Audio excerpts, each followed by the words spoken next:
era o populismo penal, né? E a gente sabe que não é. A gente sabe a quantidade de brasileiros assassinados por bandidos em saidinha. Uhum. E isso gera uma sensação de insegurança e uma percepção de que o Brasil não tem jeito. Então, o fim da saidinha é um presente ao povo brasileiro para que melhore a sensação de... reduza a sensação de impunidade. E o argumento para manter a saidinha que é bizarro, né? É porque somente 5% no retorno. Uhum. Tipo, é um número ínfimo. Cara, se você fizer uma conta que... Tudo bem, são 5%. E aí você não pode penalizar os outros 95% por conta desses 5% que não voltaram, né, para o presídio.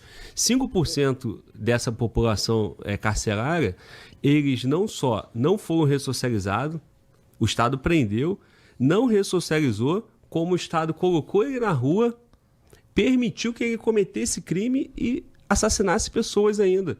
Então, pô, é um absurdo dobrado. É muito pouco tempo que o cara, ele de fato fica preso, né? Antes de ter os benefícios e tal.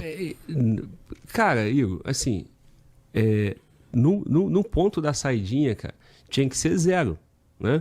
Eu só posso sustentar uma saidinha se eu consigo dizer que todo mundo retorna e todo mundo, quando sai, não comete crime. Porque senão, pô, eu tô dizendo pra população o seguinte, ó, eu prendi, julguei, condenei, né? Mas foda-se. E eu tô botando o cara na rua ainda porque faz parte da ressocialização. Só que eu tenho um desvio padrão aqui de 5% que eu acho ok, tolerável. Então você que tá aí em casa, ó, você pode ter sua casa arrombada, você pode sofrer um 5-7, um assalto, você pode ser violentada sexualmente, você pode até perder sua vida. Porque faz parte do meu processo. Cara, isso não faz o menor sentido. Como é que justificavam essa defesa, entende? Igor, a esquerda é tão alienada em relação a isso. Quando o Derrite veio aqui, você me convidou para para bater um papo com o Derrite. O Derrite me contou uma história, não sei se foi lá fora, aqui embaixo. O Derrite falou para mim, até uma eleitora de esquerda que falou, eu voto no Lula, mas eu voto em você por causa da questão da saidinha. E eu falei, Derrite, a quantidade de mulheres assassinadas no Brasil nos últimos 10 anos por bandidos que saíram de saidinha, o cara chegou em casa, descobriu que era corno, que a mulher tinha traído ele, mata. Na penúltima saidinha foram 2 casos, né? E eu mandei até a foto dos casos para a secretária do Derrite. Então, camarada, realmente o próprio pobre no Brasil não quer saber de saidinha. Agora, a discussão que eu gostaria que fosse feita, porque a esquerda alega, tem saidinha no mundo todo. E é verdade. Mas o mundo todo não tem um ambiente que o Brasil tem. Mas no mundo todo também a saidinha não é com o sexto da pena. Como eu falei para o Igor ontem, em Nova York é 9 décimos. Vários países, como eu falei para o Glauber, Nova York é 9 décimos. Mas na América do Sul, com quase toda ela, é 2/3. Então, assim, o Brasil tinha uma loucura que era 1/6. E vamos ser verdadeiro também. Não foi uma invenção da esquerda, tá? A saidinha com o sexto da pena no Brasil foi na lei das execuções penais do governo Figueiredo, o ministro Ibrahim Abiaque. 84. Ibrahim Abiaque era o ministro da Justiça. E no ano de 84. Então essa merda dessa legislação de 1/6 da pena foi obra do governo militar. Isso é uma outra parada. Assim, a gente precisava ter umas discussões também nesse sentido de a gente atualizar a forma como as coisas funcionam. Pois é. Né? Assim, caralho, a gente tem uma Constituição que não é que ela é velha, mas é que, pô, não dá pra, a gente já faz um monte de releitura. Vamos também pensar em atualizar algumas coisas. Né? Sim, é necessário. A saidinha, cara, não sei se você já ouviu isso aqui, Igor, mas dentro do presídio, a população carcerária sabe quem está nos critérios para ter a saidinha. Tem preso que é obrigado a não voltar. Sim. Como assim? A facção obriga o cara a não retornar. O Comando Vermelho tinha essa como norma isso no Rio de Janeiro até 2003, 2004. O Comando Vermelho, você não vai voltar. Tu vai voltar para reforçar a boca. Você vai cumprir uma missão lá. Então, o cara ali dentro, ele recebe uma missão específica para fazer, usando o quê? O que o Estado achou razoável botar o cara na rua. Então, assim, o problema não é só a possibilidade do cara lá no final de semana tomar uma cachaça, chegar um pó, ficar doidão e cometer mais um crime. Não, o problema não é esse. O problema é que o crime usa essas brechas para fazer movimentar coisas ali a favor do crime. Bom, então você está falando assim que boa parte dos que não retornam são os ligados a facções, não os lobos solitários. Eu não sei se alguém levantou esse dado, né? Tá Mas bom. assim, dentro do ambiente... Mas existe isso é uma coisa que existe. É fato, Tá bom. dentro do ambiente carcerário em qualquer estado, né? Qualquer facção, não é só Comando Vermelho, PCC No também. ambiente carcerário tu manja. Um pouco, né? Embora... É uma zoação que eu não entendi. Não, tá vai lá, todo vai lá. mundo rindo? Ninguém rindo, pô. Só tu com esses dentes bonitos aí, pô. Eu tô mostrando, né? Você. Porra, mas os meus estão bonitos também. Tu só não fez a barba, né? Eu já te zoei da barba? Não, né? Não, ainda não. Ao vivo não, né? Não. Ô Igor, a gente, no meu caso, o Presídio Federal não tem esse instituto, né? De saidinha, né? Então não é uma realidade que eu vivencio. Mas Federal é todo RDD, Glauber? Todo RDD? é um O que é regime... RDD? regime disciplinar diferenciado, né?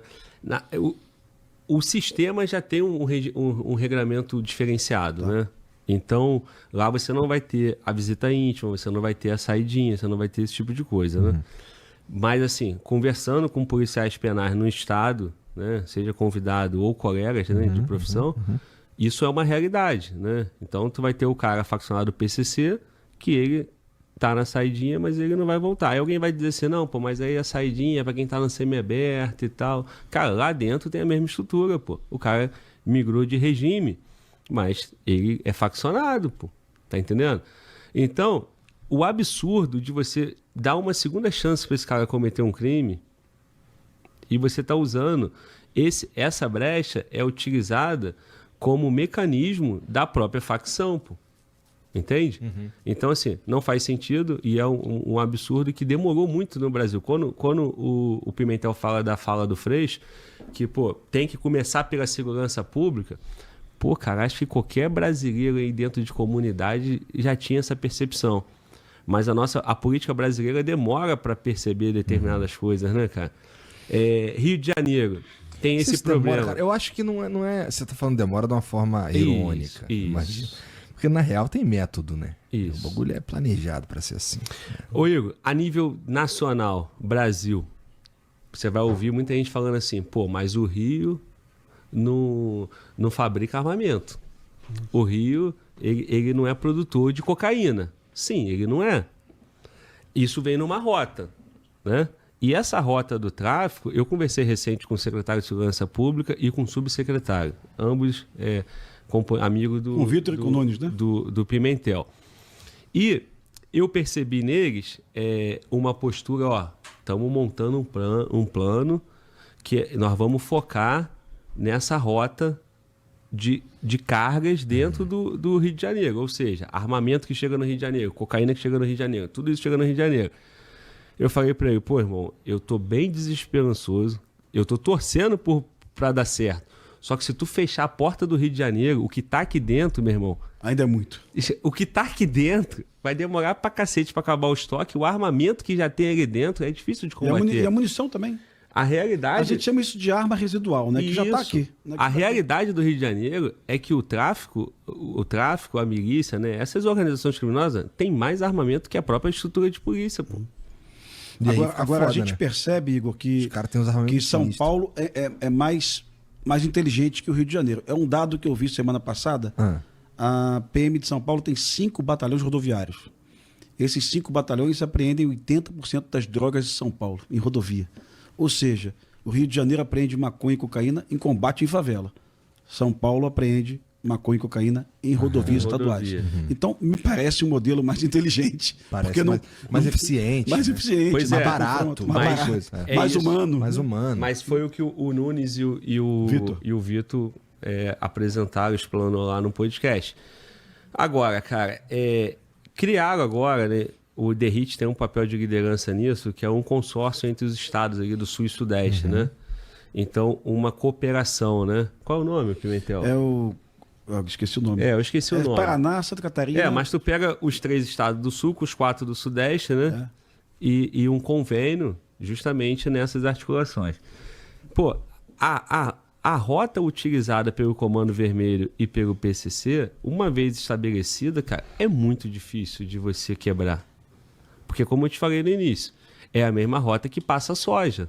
É a mesma rota que passa qualquer outro produto. A rodovia é a mesma, pô? A rodovia é a mesma. E a quantidade de agentes envolvidos nisso, agentes não estatais também, mas aí você vai ter o olheiro, você vai ter a mula, você vai ter o cara, é muita gente, cara.